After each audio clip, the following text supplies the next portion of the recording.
top themselves because it's just too much to keep track of. So, how's your role and your work at CHI changed over maybe the last few years to, well, we can say the video content online? So obviously if you're digital, then do you think has it always kind of been there for you, or has it? No, it's not always been there, and I think there was certainly a time when, so I think video has become part of digital in a way that it wasn't a couple of years ago. So a couple of years ago, digital generally meant display, social, build, like, let's build a web app, let's build a little Facebook widget. Remember the day when you could make Facebook games and you'd make your Avios Facebook game where you have to fling a suitcase at a thing to win 1,000 Avios. So there's been a whole bunch of other sort of distractions, or you'd be doing proper digital e-commerce stuff where you go, right, we haven't got a website. Like lots of companies, digital was let's get you online and get people using you and doing service with you online. So making video was a relatively low on the agenda for a long time, unless that was a big part of your business.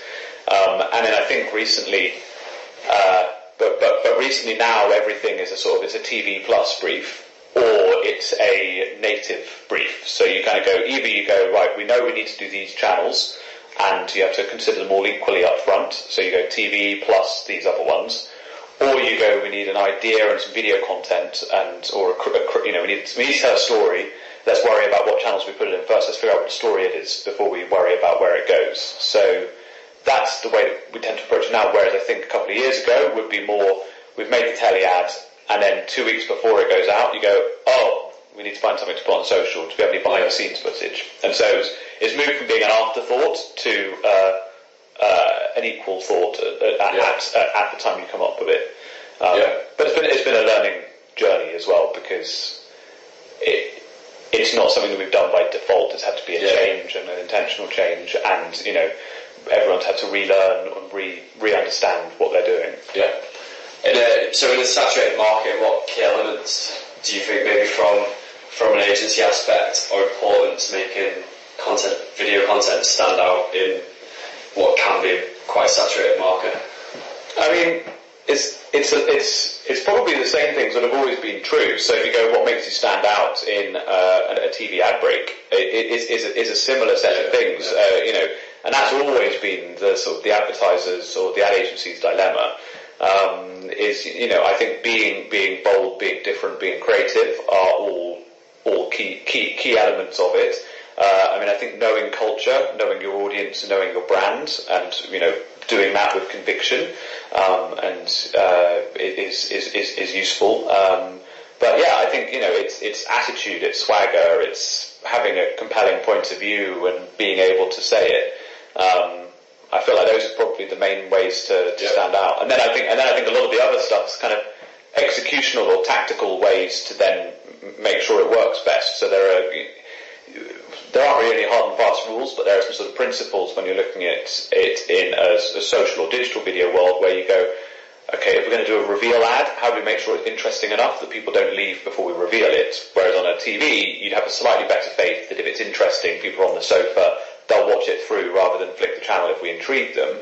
If they're scrolling on Facebook and it's silent and it's kind of, you don't know what's going on in 10 seconds, that's a much riskier manoeuvre. So so you go, okay, well, how do we tease what's going to happen to get them a bit more bought into watching it and give them little nudges? I think Facebook talk about it as sort of heartbeats of story throughout it, rather than, so you slightly chop and change your storytelling technique. But if at the end of the day what you've got to say is not interesting, or you're saying it in a boring way, you're just as screwed now as you would have been doing it in a TV ad. I mean, and similarly, you can turn to the same, maybe a bit less. You can by and large still use those sort of annoying interruptive tactics, which kind of get you seen, but at what cost, kind of thing. So does it build or damage the brand to be doing big interruptive, go compare-y stuff? And it's a bit less of that on the digital side, I think, because of the way the channels sort of panned out. But I think there's more bad video happening as well. That's not as creative as Go Compare. Like, I think there's more bad video where it's just, let's just put it out there, and where actually putting something on TV it was a statement about your brand, so you cared about it a bit more. Now there's a lot of very indifferent content that gets floated out because you can stick it on Facebook for zero cost. So, there's nothing much to lose apart from the fact that you've wasted someone's time with a very lazy piece of content. So I think that's the risk, is that you can do stuff that's sort of alright, and then you look at the numbers and you go, well, 11 million people viewed it, of which 27 clicks, and we'll go, fine, whatever, that's... Yeah. And then you go, but really, is that fine? Like, we've wasted 11 million people's time, and 27 people might have found it interesting. There's that hidden side of that, of, surely we could have done something better for those 11 million people. Yeah. So I think whereas if you do that on a telly ad, it's a bolder claim to make an ad that annoys or is ignored by 99.9% of your TV audience. I think with the Go Compare thing, I think if they were to change that campaign from the TV to a social media campaign, I think it's a lot easier to go next on the next video, whereas on that, no, unless you really, really dislike it, it's going to change challenge for 30 seconds whilst it's on and then go back to it, whereas because they've got to watch it, or they will watch it.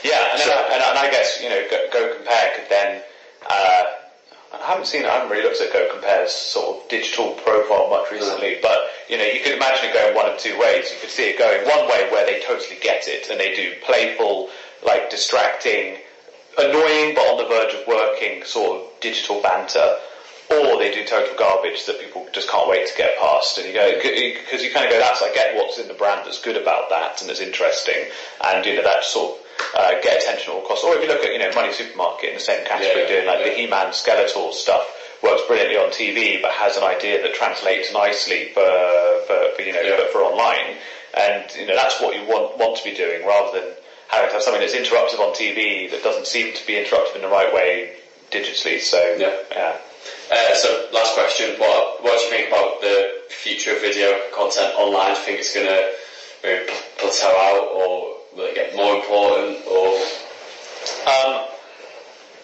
So I guess there's a couple of...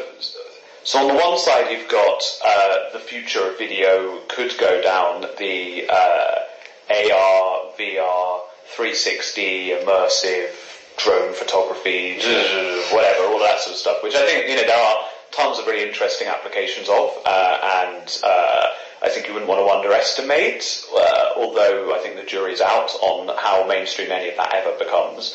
On the flip side, I think there's an underlying kind of barrier that we all have a finite amount of attention, and I think that amount of attention is being divided up and taken at about capacity. I don't think we can watch more video. I don't think there is capacity to consume more video than there is. And by that, there's demonstrably more video in the world than there is time to watch it. Yeah. So there's a pretty hard cap on like how much video the world needs, and we're already over it. So in that sense, I can certainly see how we've reached peak quantity of video. So what I would like to see would be a shift to quality, and I think that's what's happening in digital in general, and that's what I think is kind of key for us keeping our not losing our minds in the way that digital is evolving.